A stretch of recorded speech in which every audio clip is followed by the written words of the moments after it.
Good morning, everyone, and welcome to your morning cup of news fueled by White Cane Coffee. Brian Hagberg with you here on your Daily Local. Today is Thursday, October 19th, 2023. Got myself a fresh cup of Dragon's Roast here at the cafe.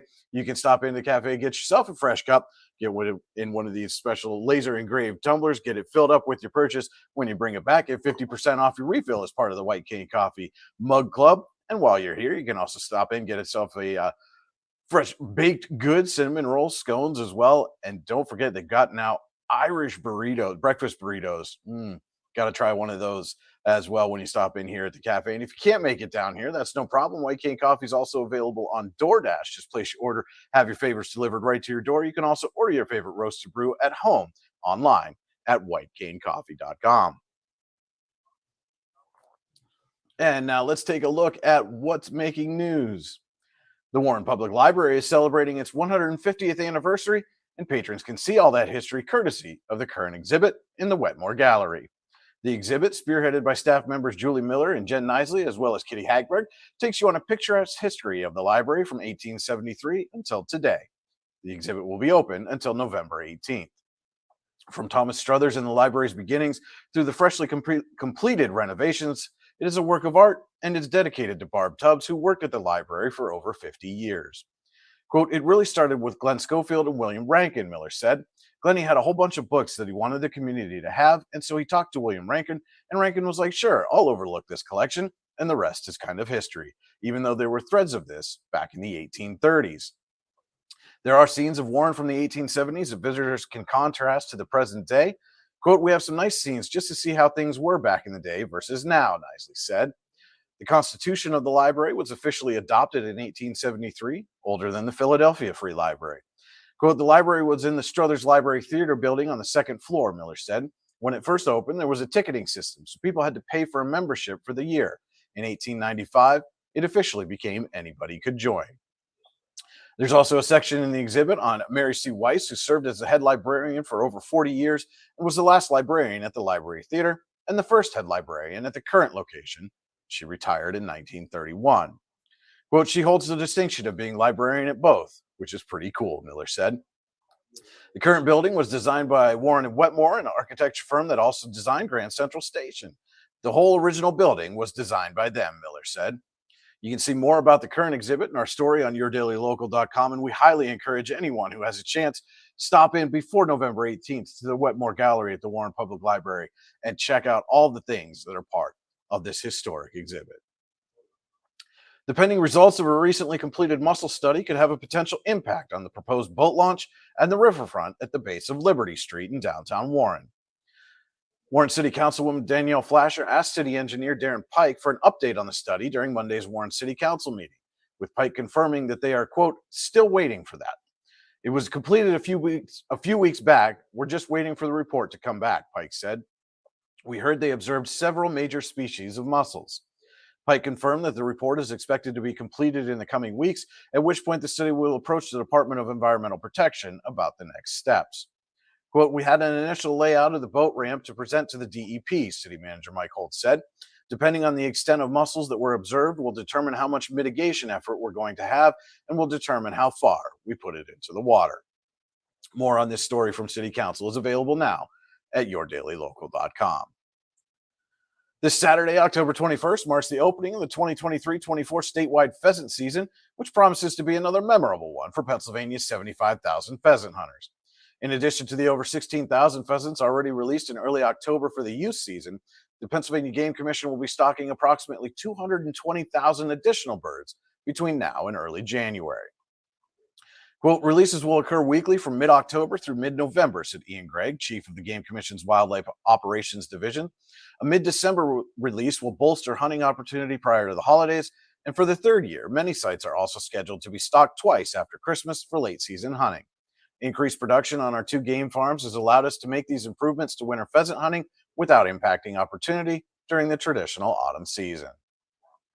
Except for within the central Susquehanna and Franklin County wild pheasant recovery areas where pheasant hunting is closed, male and female pheasants are legal to harvest statewide. Although protecting hens is an important aspect of wild pheasant management, survival of propagated pheasants is too low to support sustainable populations, even without hunting mortality. While the Game Commission raises and releases pheasants at a ratio of around 3 males for every 1 female, the harvest of all pheasants is lawful and encouraged. All adult hunters and some senior hunters who pursue pheasants are required to purchase a pheasant permit in addition to a general hunting license. The permit costs $26.97, and like a general hunting license, hunters can store a digital pheasant permit on a smart device to carry when hunting. Paper licenses and permits must be signed when carried afield.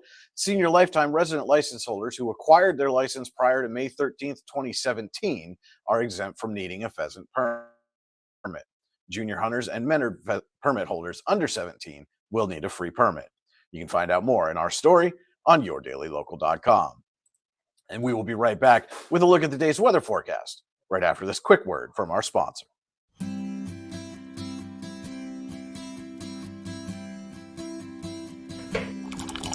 Providing a great cup of coffee and a better life for the blind and disabled. White Cane Coffee, because every cup makes a difference.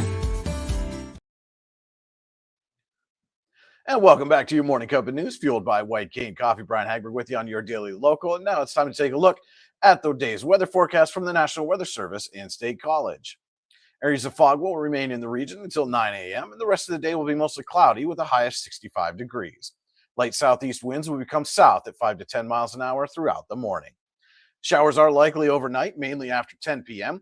The night will be cloudy with a low of 51, and south winds will be at 11 miles an hour with gusts as high as 20 miles an hour.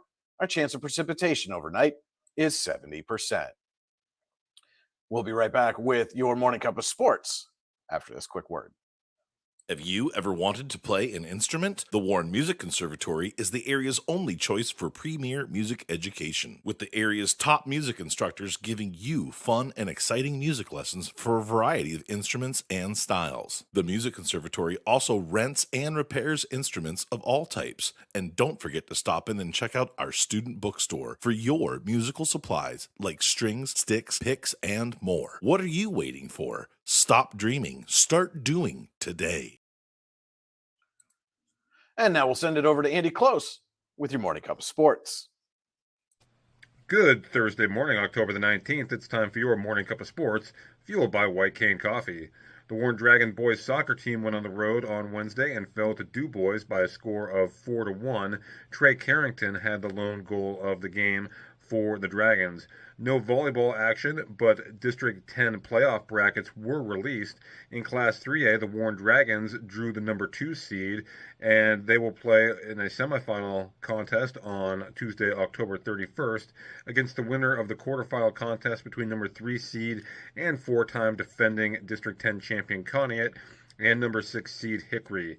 In Class 1A, the Eisenhower Knights draw the number 7 seed in the 8-team field, and they will face the number 2 seed West Middlesex Big Reds in quarterfinal action on Thursday, October 26th at 6 p.m. at Cochranton High School. Thursday night high school football action for you this evening. The Eisenhower Knights look to pick up win number 6 on the season when they host the Iroquois Braves in a game you can see right here on the YDL Sports Network. Kickoff is at 7 p.m., airtime at 6:40 p.m. That is your morning cup of sports, fueled by White Cane Coffee. Have a great day, everybody. Thank you so much for that, Andy. And don't forget to head to yourdailylocal.com throughout the day for all the news you need when you need it. You can also like, subscribe, and follow us on Facebook, YouTube, Instagram, and Twitter, or X, excuse me. Just search Your Daily Local on your favorite social media channel and hit that like, subscribe, or follow button. Don't forget to subscribe to our weekly email newsletter online at yourdailylocal.com. Just click the subscribe to our newsletter button, enter your email address, and get our newsletter delivered right to your inbox. Don't forget to tune in every weekday morning at 8:30 a.m. for your morning cup of news, fueled by White Cane Coffee, and every Saturday morning at 9:30 a.m. as White Cane Coffee presents Coffee and a Conversation, where we sit down with someone from the community to talk about the people, places, events, and happenings throughout the region that matter most to you. Always a great conversation you won't want to miss every Saturday right here on Your Daily Local. That will wrap it up for you Thursday. Hope everybody has a great day. And remember, if you change one life, you change the world. Cheers. You know what would make that better? A cup of White Cane Coffee. Wow, that really is great coffee. White Cane Coffee, because every cup makes a difference. It's not just about music lessons.